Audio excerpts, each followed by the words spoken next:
সবাই বলে কোনো ধর্মই খারাপ কথা বলে না। সর্বশক্তিমান আল্লাহ যে কোনো কিছুই তৈরি করতে পারেন, কেন তার সমস্ত পৃথিবী তৈরি করতে 6 দিন লাগলো? পৃথিবীতে অনেক মানুষ ভুল কাজ করছে। আমার ভাবতে খুব অবাক লাগে, এতগুলো মানুষ দোজখে যাবে। সবাই বলে কোনো ধর্মই খারাপ কথা বলে না, কিন্তু মুসলিমরা কেন অন্য ধর্মের লোকদের ইসলাম গ্রহণ করতে বলে? বোন, আপনি বললেন সব ধর্মে ভালো সব কথা থাকে, কিন্তু মুসলিমরা আমাকে ইসলাম গ্রহণ করতে বলে কেন? অন্য যেসব ধর্ম আছে সেগুলো যা বলে তার বেশিরভাগ কথাই ভালো। তবে ইসলাম ভালো কথা বলার পাশাপাশি আপনাকে দেখাবে কিভাবে সেটা অর্জন করতে হয়। আমি উদাহরণ দিয়েছি, সব ধর্মই বলে চুরি করো না, ইসলাম একই কথা বলে, তবে ইসলাম দেখিয়ে দেয় কিভাবে সেই অবস্থানে যাবেন যেখানে কেউ চুরি করে না। জাকাত দেন, সাহায্য করেন, এরপর কেউ চুরি করলে তার হাত কেটে ফেলেন, তাহলে চুরি করা বন্ধ হয়ে যাবে, কোনো অপরাধ থাকবে না। এজন্যই আমি বলেছিলাম যে ইসলাম ভালো কথা বলার পাশাপাশি আপনাকে দেখিয়ে দেবে কিভাবে সেটা অর্জন করতে হয়।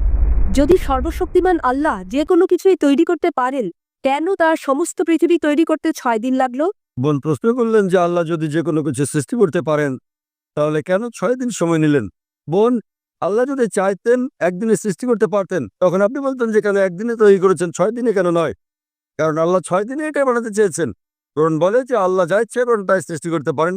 অনেক আয়াতে আছে, আল্লাহ বলেন কোরআনে সূরা আলে ইমরান অধ্যায় 3 আয়াত নম্বর 59, إن مثل عيسى عند الله كمثل آدم خلق من تراب ثم قال له كن فيكون। আল্লাহ আদম আলাইহিস সালামকে সৃষ্টি করেছেন যেমন তিনি যীশু খ্রিস্টকে সৃষ্টি করেছেন ধুলো থেকে, তিনি বলেন হও আর তা হয়ে যায়।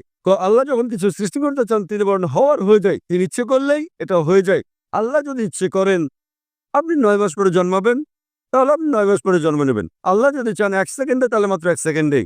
তো আল্লাহ চাইলেন যে তিনি কোনো কিছু 6 দিনে সৃষ্টি করবেন, তাই তিনি করলেন। পৃথিবীতে অনেক মানুষ ভুল কাজ করছে। আমার ভাবতে খুব অবাক লাগে, এতগুলো মানুষ দোজখে যাবে। তিনি অবাক হচ্ছেন এতগুলো মানুষ কিভাবে দোজখে যাবে। আমাদের এই জীবনটা হলো পরীক্ষা। আপনারা যদি ভালো করে দেখেন যে নিচু গ্রেডের পরীক্ষাগুলোতে বেশিরভাগ ছাত্র পাশ করে, তবে উপরের লেভেলে গেলে সেখানে পাশ করাটা কঠিন।